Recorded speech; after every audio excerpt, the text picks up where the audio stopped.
an unsurpassed, penetrating, and perfect Dharma is rarely met with even in 100,000 million kalpas. Having it to see and listen to, remember and accept, I vow to taste the truth of the Tathagata's words.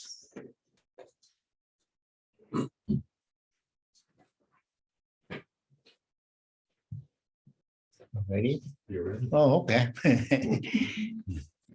So, first of all, I thank you very much for opportunity to come here to join with the Zen Santa Barbara Zen Center. And this is my actually second time to be joining at the Santa Barbara Zen Center. And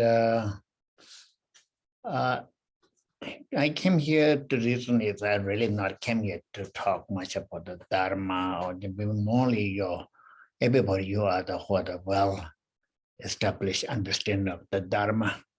But I think it's good to be shared with you all your own individual experience as I'm a Buddhist Dharma practitioner, so my own practitioner's own experience, which part of some part of levels, maybe I have some achievements, some part level I'm still struggling, and also we are human being, and I'm also definitely I'm not enlightened, and also I'm a simple human being. So, but how we can be a Buddhist and can be a good person in level of this world. And and also I like to express that Zen Buddhism is one of the first into Tibetan Buddhism, and when it was in 7th century, the king came to Tibet to bring the king brought from the India scholar Himalayas, and also from the China, from the Zen masters who followed the Zen master. And so if the Zen is also introduced in Tibet with many early 8th century. So we have a lot of, so it's a great karma to be involved in the Tibet. I think at that time, they had a different system, different style, whether from China who came with a scholar, Zen, that Zen is very important, very focused and disciplined, and so much into your serious practitioners. And in India, Kamalashila came to India, from India to Tibet, and it has a lot of to offer, but more like a Panjayana parameters practice, more like a little more loose, and also a lot of the dialectics and Nagarjuna practitioners. And I think that time Tibetans are not ready to be really serious, sit down and meditate. And even I'm here today, half an hour, it's like I have to take it very serious. And the Tibetan that's one that very newly adapting the practice. And before the Tibetan 6th century is Tibetans more practice shamanism, more like a kind of burn.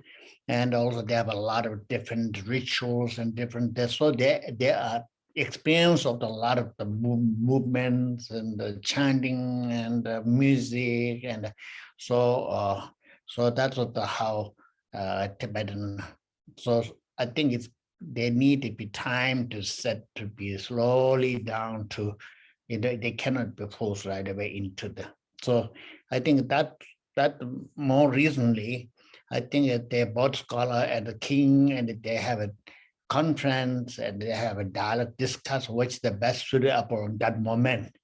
I think they decided to have to follow the Kamalashala's way they practice, and that adapted in that moment.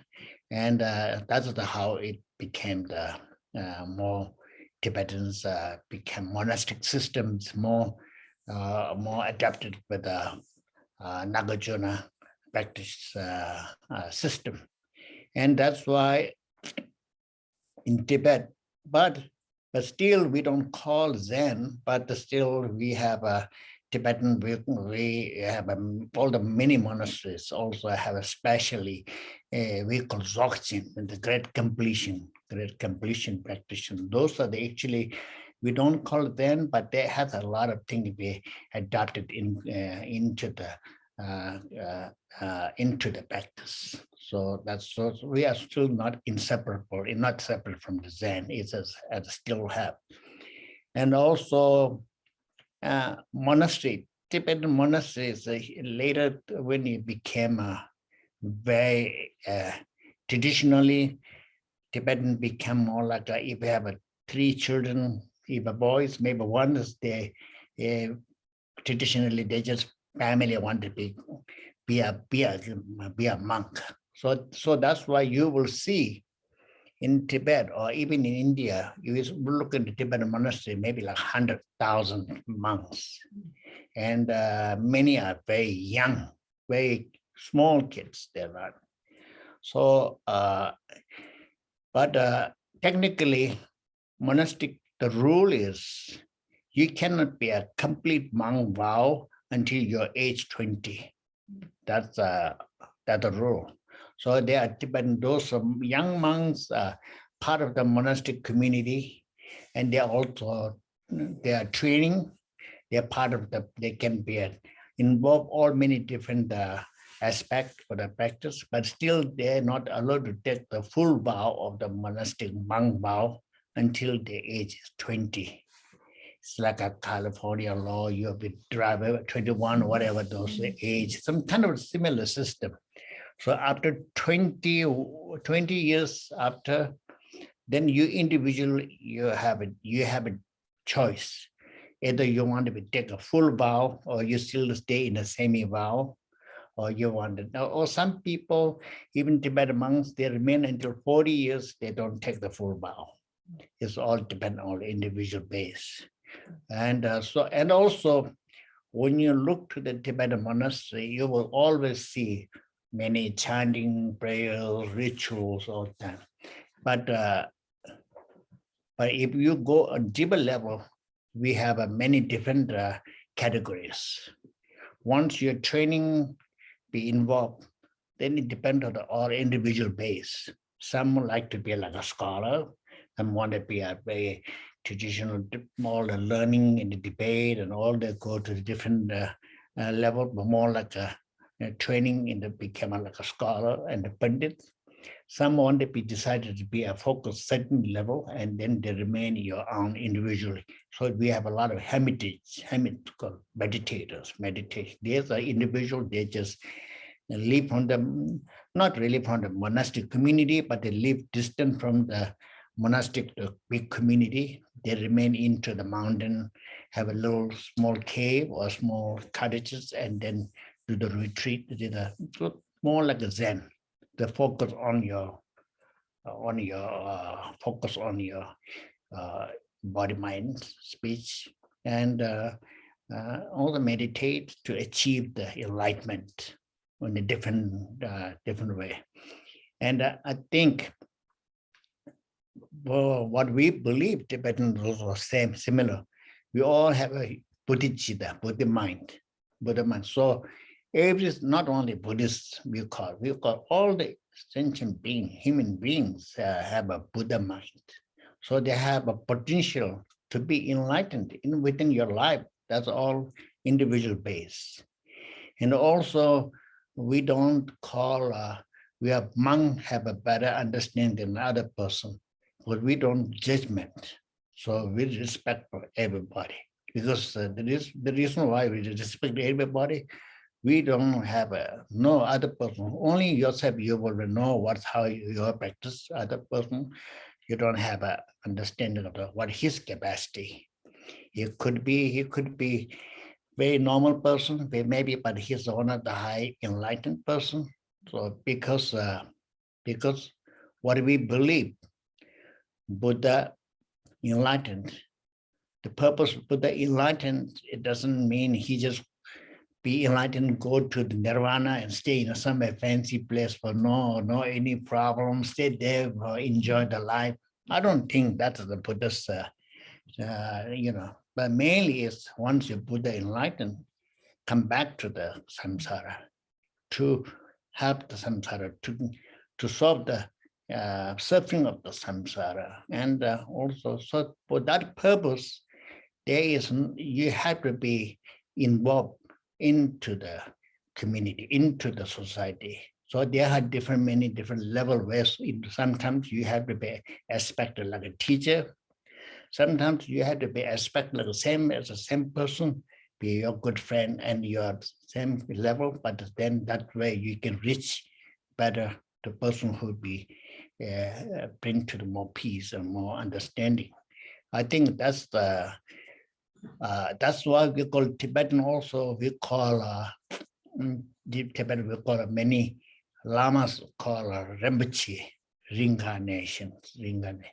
That also kind of like the traditional purposes, something they return, come back.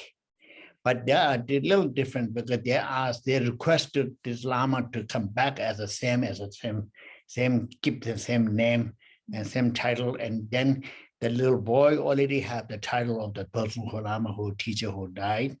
So he will take care that continually the journey of the past previous Lamas, whatever journey is. So that's how many, if you go to Tibetan community, you will meet many Tibetan Lama, any Tibetan monastery.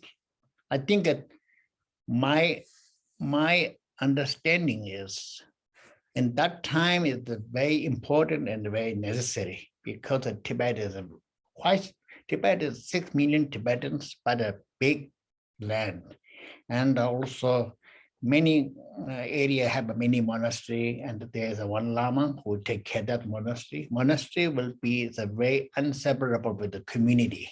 The community is kind of like all we are together. So how the monastery will be involved in the community, that become a community who can have a more understand to control the non-violence. Basically, it's a non-violence community. So the lamas and the monastery have a very heavy duty to involve with the community, to make sure the community is into the spirituality and non-violence. So that's why Tibetans mostly Tibetans are very spiritual, involved, and also very harmless, and also very humble. And also because we believe not only Buddhism, we believe as all sentient beings, your mother. That's what we train from the little kid. Even your monk, doesn't matter. Even little kids have an understanding of the all sentient being, your mother. So that's why they have a little mosquitoes or whatever, they have a hesitate to kill the little animals, because they even respect the animal is also been part of your mother one time. So that was the very simple philosophy to involve into the family level. To even you don't talk about Dharma like much, but still the family community has even little kids have a lot of. So that's why something when you have little kids have a little problem, when they get frightened, they first call the mother. Oh, I'm a mother. I'm mother. So I mean, it's definitely at that moment your mother, but same time deeper level, all the mothers you respect as your mother. So this is our Tibetan kind of base on the Tibetan practice. So we have a high level practice means many different lamas who have really been to the many retreat, many enlightened, purify all your body, mind, and enlightened in within lives. And also we have we call Bodhisattvas. We believe there are many sanghas, Bodhisattvas. So they have three different ways to dedicate it, how to be enlightened, how to be help the sentient being. So the first one they call they dedicate like a king. So at that time we don't have a president or those we call a king, king. Yeah, all the country have a king. So that's what they call a king, dedicated a king. That means first you enlightened, first you become a Buddha, then you serve the leader, sentient being to the harmless place. One part they have a dedication as we call boat what do you call boat rider, who like what a captain means the people who take the boat from here to other side of the river. So people who need it, people lead. So that dedication means I will remain with the sentient being. I will lead together. So I'm not going to enlighten before all the sentient being enlightened. I want to be all together. So that dedication is more like involving in the community all the time, and then try to help to the community as much as they can. So that's a dedication we call dedication Buddhist, the Buddhist practice as a captain. Then third one we call shepherd. But Tibetan we have a lot of animals, like sheep and shepherds. So we could dedication shepherd. Shepherd means you go to shepherd all the animals sent to the mountain daytime, and the shepherd will be stay the last to make sure then they come back, they will last, make sure all the animals come back safely to the last. So that's what they call a Buddhist, Tibetan practice. Some dedication is there, like I want to be not going to enlightened until the all sentient being be free. Mm-hmm. So they remain into the samsara to be served and to be helped until so that's why we have three different categories where we call the scholar of the Bodhisattvas, who had the dedication but three different ways. Some Bodhisattva, one would enlighten first, then to serve the community. Some are together, some want to be last. So that's how we Tibetan system we have. So we don't know who is who, they don't tell you. So that's what the bad part, who wouldn't tell you which part, which direction they are going. Anyhow, that's what we believe. So that's why we call it in Tibetan is not only Mahayana, we have Vajrayana, Tantrayana. So Tantrayana is more advanced, and also it is what we call it very fast and very serious, very fast kind of method to be something helpful to the not only yourself, to be helpful to the benefits, but same time it's more dangerous too, because everything is not easy. That sometimes people say, oh, if you do Tantrayana, your practice, you can be a guarantee within your life and the fast and the secret service and the secret kind of like a practice, and you can be within that. It's like a flight. You learn the pilot. You can fly to somebody, take you to the fast to the. With somebody driving, they take like 1 week, you flight maybe 3 hours. But these pilots have a lot of experience, you need it, and you have to take a lot of risk. And also, even you are best pilot, but still you have no guarantee of what will happen in the sky. So similar, everything. So all depend to your own individual base, to your practice. And so the reality is you all human beings, including we are practitioners or non-practitioners, all who want to be happiness, doesn't want to be suffering. That's a fact. So that case, so wherever we do the meditation or we do the practitioners, very important to involve to the human being in this, not only meditate, it is very important to act, involved with the community and involved to the community to whatever your capacity can be, contribute to that level to make a benefit to the other sentient beings. For example, like, I think like a Zen practitioner, I have put a lot of energy into the focus and meditate and also purify all your emptiness and all the enlightenment. That will be really benefit to the society because of that because this society now new generation had a lot of distractions, a lot of non-violence and a lot of confused. So mental focus is very important in this level, very important. And once you don't have a mental focus, then it became a very out of control, and people becoming very greedy and the materialism.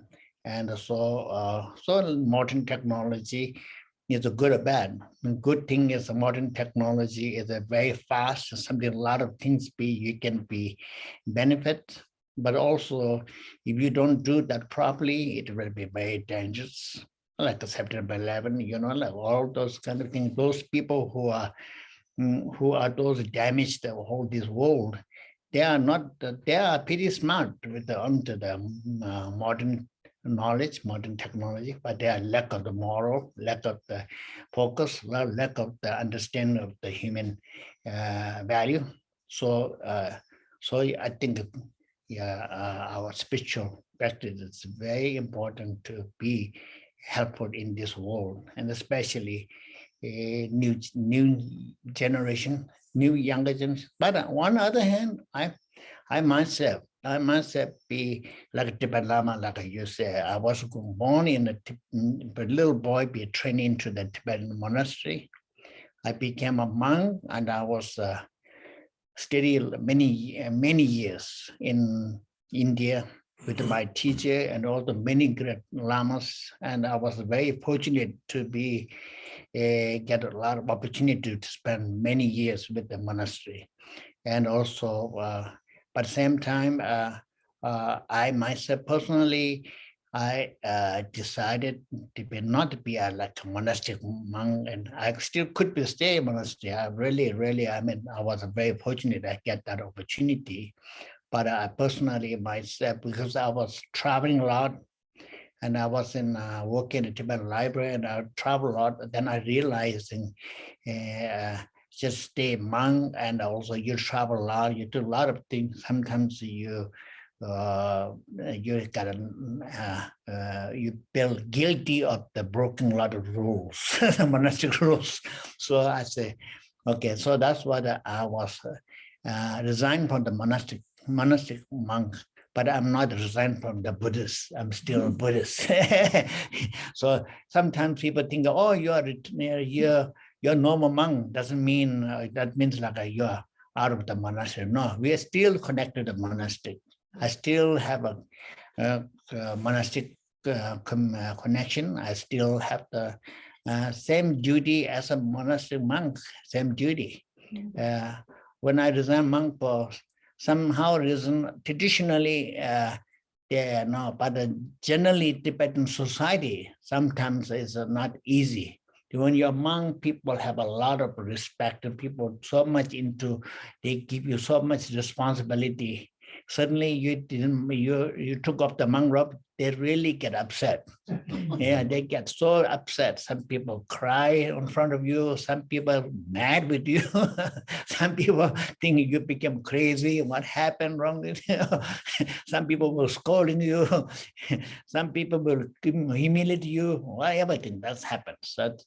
That's how I myself understanding, because that's how they energy, how they have a lot of the energy into the value for the monk. So they feel that opportunity. But when after my resigned monk, after a year later, I went to see His Holiness.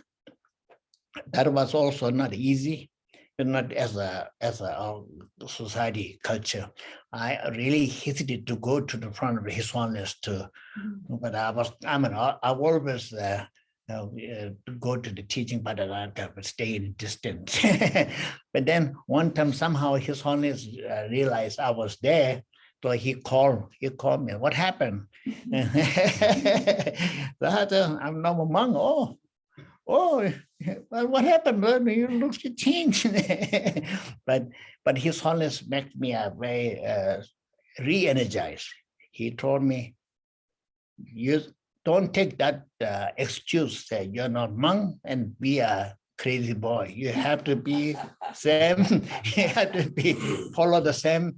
You have the same responsibility. You are Lama, and you also you are Buddhist. So you have the same, and also you have a lot of teachings. So you have some part of the some. You have many years you spend. So don't be a excuse. Be a not monk and be a you thinking you're hopeless or you're thinking like you're crazy. No, you have the same responsibility and you have to follow that one. So that makes me a lot of re-energized and makes me to put into the more energy. So my life, since then, I decided to be involved into the two categories for myself. I decided not to be a serious people back to monastery and do a lot of the full my time into the monastery. I decided to be involved with the young generations because I've got a little opportunity, good opportunity between the kind of like a bridge between the Tibetan High Lamas and between the lay people, the young generations. Because the reason why is what I found in our culture, many Tibetan High Lamas come to the any places, they were very highly respected. The 1,000 people will come. But then many younger generations really in lack of the communicate time to with the lamas, because those lamas so high, and also so many high lamas are involved there in the front of them, and they are just kind of behind. Only if they're lucky, if they get a blessing. So I think that's not enough to just get a blessing. We need to be rich the lamas, not only blessing, need to connect it. So that's what I involved many times. I became a Tibetan community board of directors. I did a lot of many Tibetan involvement voluntarily, many Tibetan organizations, part of the board member. So that's why I can get an opportunity to talk with the young generations and I can talk to the lamas. I can even His Holiness come to the America. I share everything, whatever our lack of what our problem is. Because traditionally, when His Holiness or High Lama come to our community, the community board members are so much blessed, and they will say, oh, because of your His Holiness, so everything is fine. You could, because your His Holiness blessing, everything is good, everything. That's how because they respect too much, so they don't want to be a Lama to get upset. But I go totally different. I say, I'm not saying that it's disastrous, but I will just what we need to be blessed. The blessing has many things, just blessing. Of course, that'll be help, but need something. What the lack of our younger generation, they needed, what they needed to be Lama to. I think it's very important to Lama to understanding. Then Lama can reach, reach more. So that was I served a lot of the many capacities, part of that, my voluntarily. And then also when I get America, I involved with all the interfaiths, Christian, Jewish. I always go with them and share with them our value, and I respect them, understanding of their value. And then finally we realize we both all have the same goal, same value, and the same understanding of what we need to be served to the community. So like, for example, even Santa Barbara, I have a lot of things involved with the Unitarians, unity, and also Jewish community and Christian community, and also Catholic We have, especially nowadays, there's a Ventura, there's a interfaith group. It has Islamic and also Catholic and Jewish, and including the Scientology. We all, we meet sometimes together and we share. It's not like a formality. Sometimes we do like a group like formality. We discuss. Sometimes we do like a just like a party, then like a friends. We meet together and we want to make a more just friend each other. And once you have a friend each other, you can share each other very informally, but you will understanding more deeper level, and then how we can serve the community within our understanding. So that's my goal. And also I learned a lot. My life in America, when I came to America, I came to America, the main purpose was part of when in India, I worked Tibetan Library Archive. After I left the Mount Bao and worked Tibetan Library Archive, I served there for 6 years. And when during that time, we have a joint project with the Smithsonian in Washington, D.C., part of the culture. So I served as a culture advisor between the Tibetan Library and the Smithsonian. So that's what they brought me the first to America to do part of the project in Washington, D.C. That's why I came to America. After that, after I resigned from the library and after I left that job, then I came back. At that point, I was back and forth in America. Then later, I came by myself. I served with the Tibetan, some Buddhist center. I served as a part of the Lama's assistant to translate, to help him to do the more communicate with other Lama. I did some about a year. And then since after that, I left, and then I was work as a regular, normal work. Then I was in New York. I was in New York. And I don't know what to do, what work I want to do. I'm not sure what work to do. One of my friends told me, oh, you should go to the restaurant. You do the restaurant work, you get paid, and also you get a tip. It's good. I said, oh, okay, that looks good. Okay, so I went to what do you do? How do you look the job? They said, don't worry, just go to the restaurant, ask them, like, do you have a job? I want to work. They will give you this. I said, okay, I walked in one of the restaurants. Looks like a pretty nice restaurant, Italian restaurant. Luckily, that time the owner was there. The big gentleman, owner was there. What you want? I said, I want to work here. Oh, yeah, really? What? Do you have experience? He told me. No. Then he told me, you telling me you don't have experience? You want to be a waiter in my restaurant? Go leave, he told me. Okay, I said, okay, thank you. I left. And I left. Just before I leave him on the door, he called me back. Hey, come back. Okay, I come back. He told me, hey, do you want to do a busboy? He told me. Yeah, he told me, do you want to do a busboy? I said, oh, I'm sorry. No. I said, no. What? You don't have experience? You don't want to do a busboy? No, I don't drive. I thought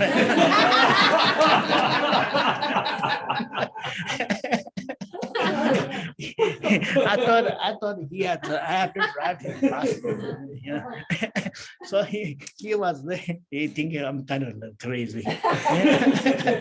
So then what he told me, okay, stay here.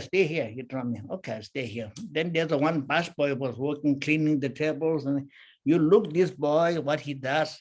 And you want a coffee or tea? I want a coffee. He gave me coffee. And he told me, stay there for a while, I'll come back. So about 15 minutes, he came back. Did you see what he does? I said, yeah. Can you handle that one? He said, I said, yeah, I can do it. Okay, you come tomorrow. So my work started America as my restaurant, busboy. Yeah, in the restaurant. Since then, I became a restaurant worker all the time, food serving. I like it, food serving. I then decided then any place I was in Washington, San Francisco, I work as a food server in the restaurant, and I work in Starbucks, I enjoy. I meet a lot of people. I find a lot of experience, and it's simple. And so I work in a Renault. It's simple, but I choose the Renault because I used to work in D'Angelo's and all the food stuff. But I like Renault, the area, the restaurant, because it's small and since you become a more older, I like to have a more small place, not one heavy place, or carry all these big trays on that. So and the Renault is one of the very good, very special in good food. And I feel very.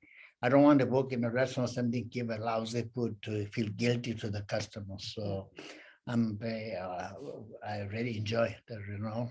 So since then, I work at the food server for my life. Became in even Starbucks, I work in a food server. So I really enjoy it because it's a lot of learning in the food server. And also I work one time I worked in a faculty club at a university in Berkeley. So the very good, somebody told me, oh, this is a good job because you have a lot of experience. Yeah, I did.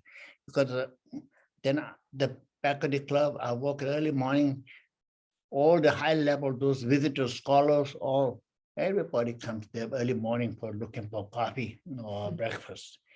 Then I realized when after the breakfast, then they come back with suits and all this. There are a lot of those secretaries come, and between that, they are helpless. They're looking for food.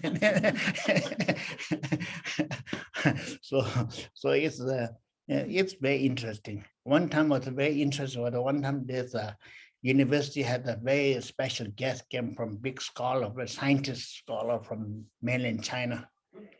So that time, he and only me. He came. I don't know. He woke up early morning, 5 o'clock. He came to the club and have a tea and breakfast. And he had a little lack of English. I'm not that good, so we both communicate. And he told me where I'm from. I said from Tibet. Oh, he got a little bit getting nervous because he knows that he came from Chinese government sending that, But at the same time, he has understanding of Tibet. He knows Tibet very well. So he had a little bit shocked. But then slowly he come down. He told me, he's down. Oh, yeah. Then we became pretty good friends. Yeah. And the next morning, he was more friendly and he was really, he showed me I explained to him very well. I was very lucky opportunity to talk to him. I say, I explained I was born in Tibet and left Tibet from when I was childhood because your communist government invaded your country, but I don't have any hate feeling for any your Chinese people. We are Buddhists. We have equally respect to anybody. So he told me then his parents are the Buddhists. He told me, yeah, But after 9 o'clock, he come back with the lunchtime is very serious. He doesn't want to talk to me, but they have to live with all the dignity. But early morning, same human beings. So that's the very interesting. We have everybody had the respect. Then I did one time there's some minutes ago, I was working at Starbucks, and there's a regular good customer. One of the ladies told me, she works in some kind of conical, some kind of. She told me, Thepo, I know you're Buddhist, right? I said, yeah. I'm going to marry. Can you help me to marry me and my husband? I said, yeah. I said, why? I told her. And then she said, we have a little problem. What's the problem? She said that my family all are Buddhists. I mean, she and her boyfriend, they're new younger people. They're not big deal for the Buddhists or Christians. But my family are very serious Buddhists. And my partner, who's going to marry, he's from Spain. So his family is very Christian, very Catholic, very serious. So if I go with the church, my parents are not going to go. If I go to the Buddhist temple, his family not going to go. So we need somebody help me to marry. I said, I'll marry you wherever you choose. I said, okay. So they did in wine country, and I did accept them with marriage, and they were very happy, and also very exciting is her family. One of her family we came from all the way from China. There are one or two couple of from the mainland China who also work heavily with the Chinese government, but are very serious. But they know that, oh, you married with one Tibetan Lama, but they got a little bit, but then they were very happy. They're very happy, and there's nothing to, we are all human beings, and they're so happy. And so I was very happy to part of my life to be served as a food server, not only food server, serving to the people. That's why I told the last time when I had the event, the Dalai Lama's birthday, I invited the mayor, Mayor Randy. I told her we both have the same some interest. You are one of the restaurant. I'm serving the restaurant. You both have the same experience of serving to the people. So I hope, congratulate him. I also told him, I hope he will be a good serving mayor for the community. And so anyhow, now that's my my personal experience of my practice. So I hope we all have a responsibility as an individual, as a practitioner, as you're a Buddhist or you're Zen or you're Tibetan Lama or you're Christian, doesn't matter. Whoever we do something practitioner, it means we have some dedication to you, putting energy to serve this humanity, this world to become a better world, better peace. So I'm glad you all meet you together, and I thank you for your blessing, for your teaching. Thank you very much. And I will pray for one quick prayer for Tibetan traditionally, for the compassion mantra, for Avalokiteshvara, or we call Genesis. We believe the Lamas representative the Avalokiteshvara, so we call Chanjo Sanjo Rinpoche, Maji Patna Jawa, Jawa, Yaban, Mava, no, Honor Kondo Power Show. Shingam dip and that the one Jerry one the Java Shape City about 10 euro or money money bema money bema money bema money or money bema.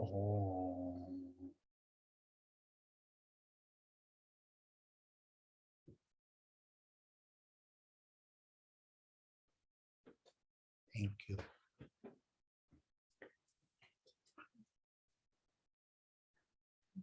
He's graciously agreed to take your questions. So, any questions for Thepo?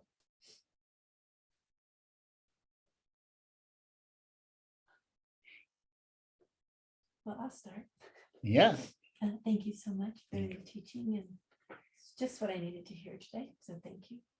I'm curious because I have a friend who started in Zen, and she went to the Tibetan side. Yeah.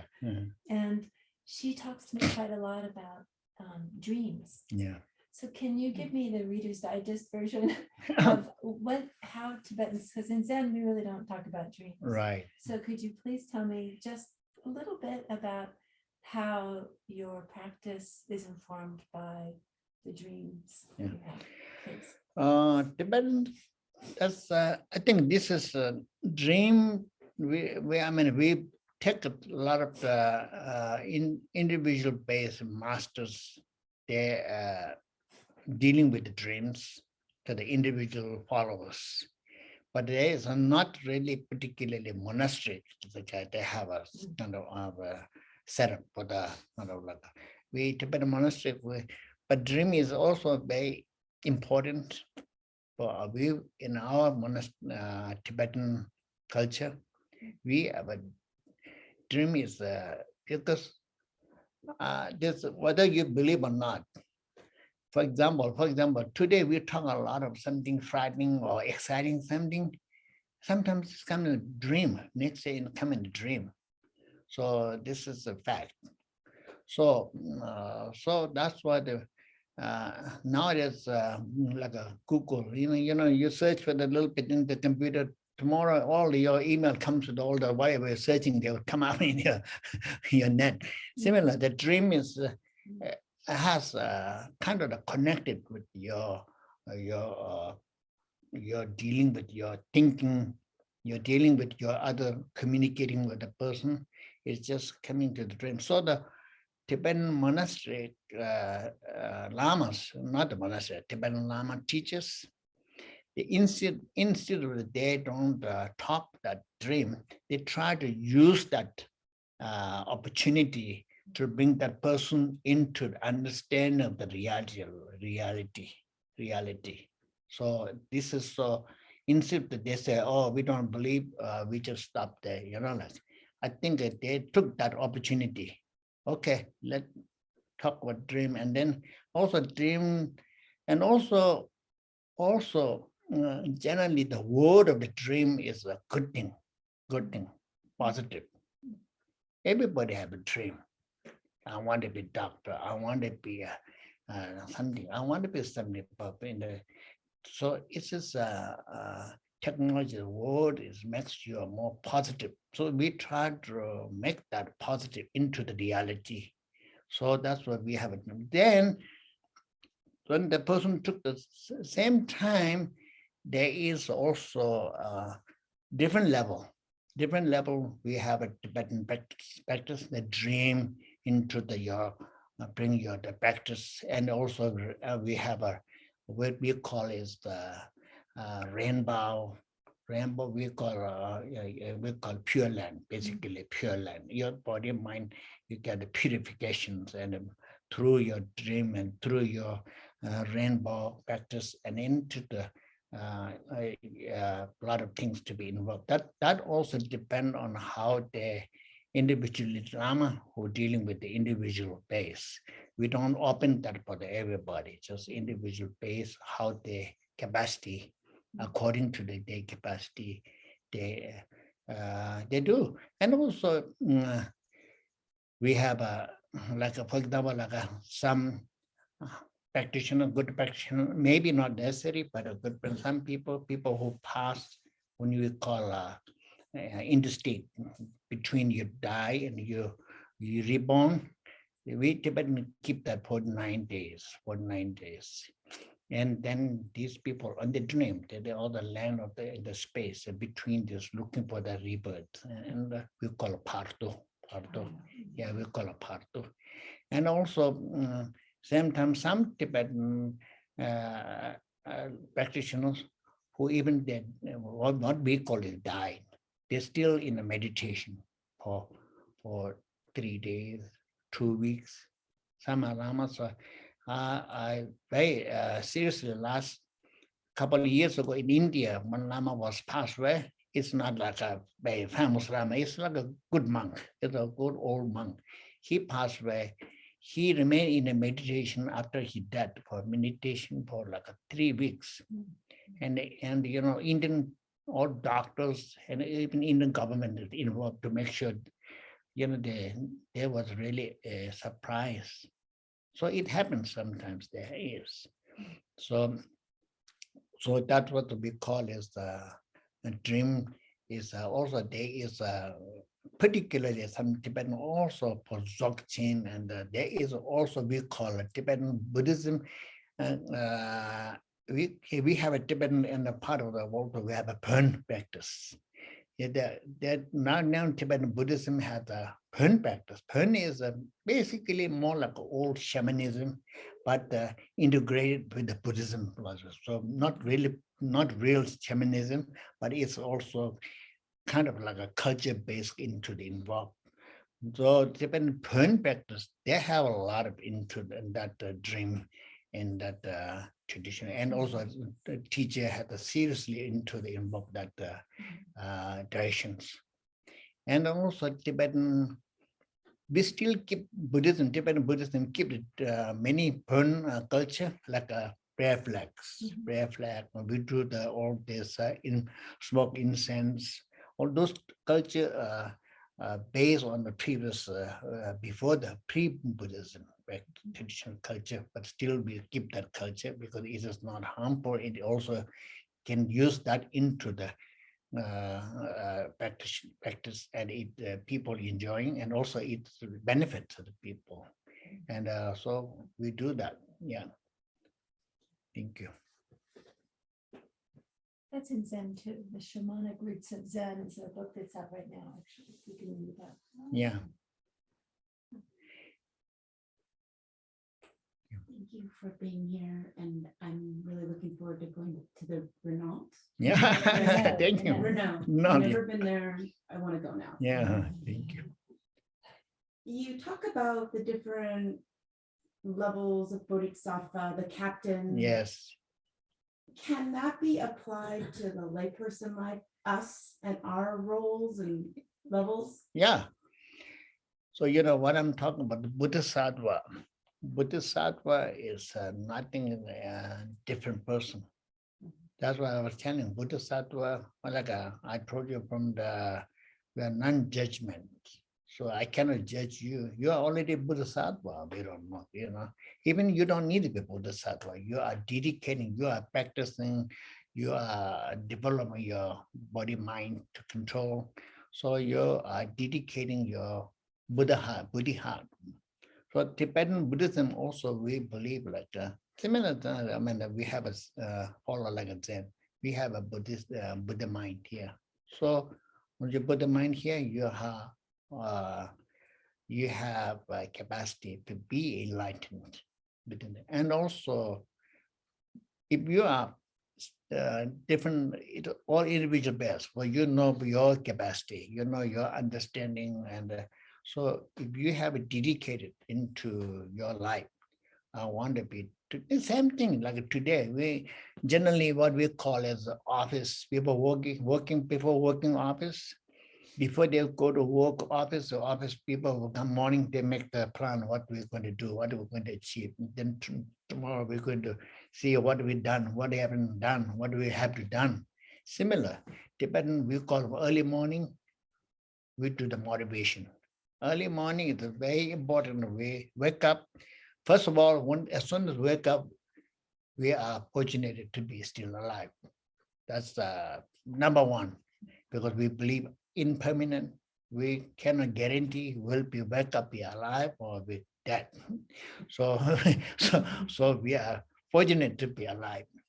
Secondly, you mentally can make the motivation. You make that plan. The day I want to be something that benefits somebody, helpful, maybe meaningful. If you make that motivation, that makes you the energy into the positive of the day. And then at the end, then we do meditation. Meditation is basically you bring your energy focus into your body mind. And at the same time, it develop your awareness. Once you have this awareness is getting developed, whatever you do today, you will aware, and that will bring you to the positive, into the something you're going to the wrong, you understand, then you will be, you bring back, it's like a GPS, now GPS, bring back to the right. Oh, you don't go U-turn, okay. You drive or something, you don't follow the GPS, GPS will tell you, U-turn, similar. At the end night, you refresh, you bring back, okay, what you have done. So if you think certain things to achieve, you have to be dedicated. That one should be, build up, dedicated. And you haven't done something, you have a lack of something, then you have to find a solution. Not accept the upset. Upset not going to help. Something you want to do is not complete. You cannot do, you fail. What we call it, people call it fail, whatever you. Don't get upset and sit there. Then that will not going to help. It's going to make you worse. So another way is a positive is solution. You have to look the solution. If there's no solution, then there's nothing to be a worry because there's a solution, you work. Solution, or the worry will be not going to help. So that's how we daily life practice. Early morning motivation, daytime be the awareness, and last time is to dedicate it to your whatever you do, good thing is part of dedicate for the benefit more, and then that makes you the more stronger and more energy, and it brings you more focus, and that will help you the next day. Then at the end, you still have to remember your life is impermanent. So don't plan too much. So all moment is very important. We live in a moment life, so it's very important. Thank you. Thank you.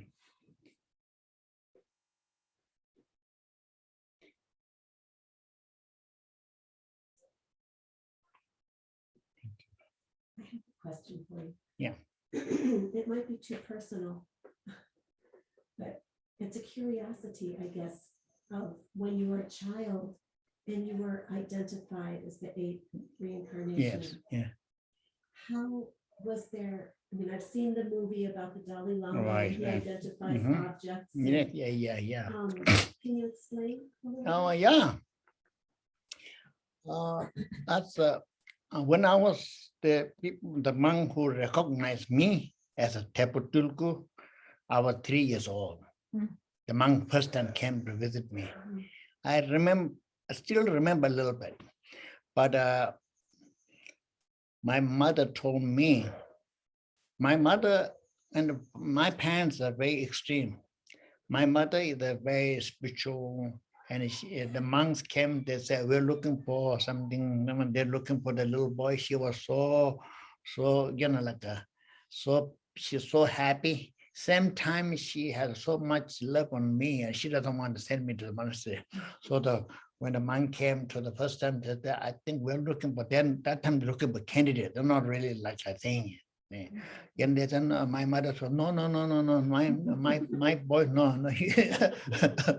Thank you for coming, blessed. Thank you. No, my father, no, it's okay. Take it.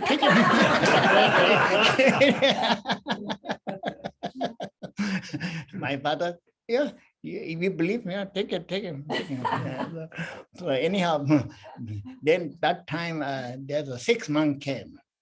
That my mother told me. There's a 6 monk came. There's one monk is one of the very close previous Thepo Tulku's, very close assistant. And others are just, one is maybe they know each other. 2 are nothing, never met Thepo Tulku previous, but these 2 act like a real friendly friend and try to talk to me. The real person was just like stay in a letter, like ignore some kind of like a steady. Then I'd right away ignore these people and jump to the other one person. That's what my told me. Yeah, that's what my mother told me. If she made it, that's her fault. She told. And then I think my personally believe. I think when you kid young, you are very, you don't have much negativity. And so I think you are much more fresh connecting with your past life. I think that's why they have a little more, kids have a little more, and also kids have no agenda. She doesn't think, I want to be a Lama, became a family, so I want to be, doesn't have an agenda. So there's no reason to be kids to be whatever they're acting that moment. That's all the moment. So that's what my experience. But when I become Lama, when I get into the monastery, not easy. Oh, you're a Lama, now you have to train, you have to practice. You practice a lot, you train a lot. It helped me a lot. It helped me, definitely. Because one thing is right now, I told you like my job, Starbucks. Starbucks was very happy to me because I always like to open. They like the person who opening. They need somebody open, always reliable, open early morning. Many young people, they're very difficult to opening because they either too hard for the school, a lot of school work or party. Either way is the early morning is the Starbucks has a lot of circling the people who come on time, and even so that's why I always on time for the opening. So morning, so that place I work Starbucks is early morning. You have to be there 4 o'clock. So I grown up with the waking up at 4 o'clock. I don't even need an alarm. So that's the part of the my Tuku benefits.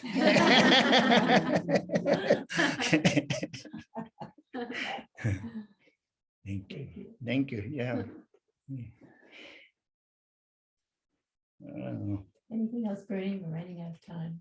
Okay. So Anything? anyhow. Last chance. Going, gone. Okay. Okay, there is a one. I found one quote I found. I just want to read, just finishing but part of the ending.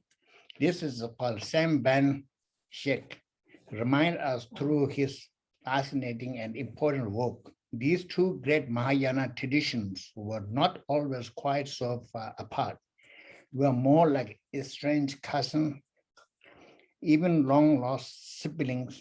We share a monastery once in Samye Monastery in faraway Tibet, waking to the same brilliant dawn and walking the same dusty path. We drank from the same well. We nourished by harvest of the same soil. We borrowed each other's scriptures and tried to, for a few years, a bridge and gap between our teachings. With a little luck and understanding, we might share the same path again. That was I found one of the practitioners. So that we have to share our path together as we follow the Buddha, and we follow with the same script. We do the follow the Heart Sutra, and not Heart Sutra has a great meaning. The great meaning we need to be not only chanting, we have to be deeper level to be into the practice. So thank you very much. Thank you. Thank you. Thank you. Thank you. Thank you. And with the closing message, and then a couple of announcements.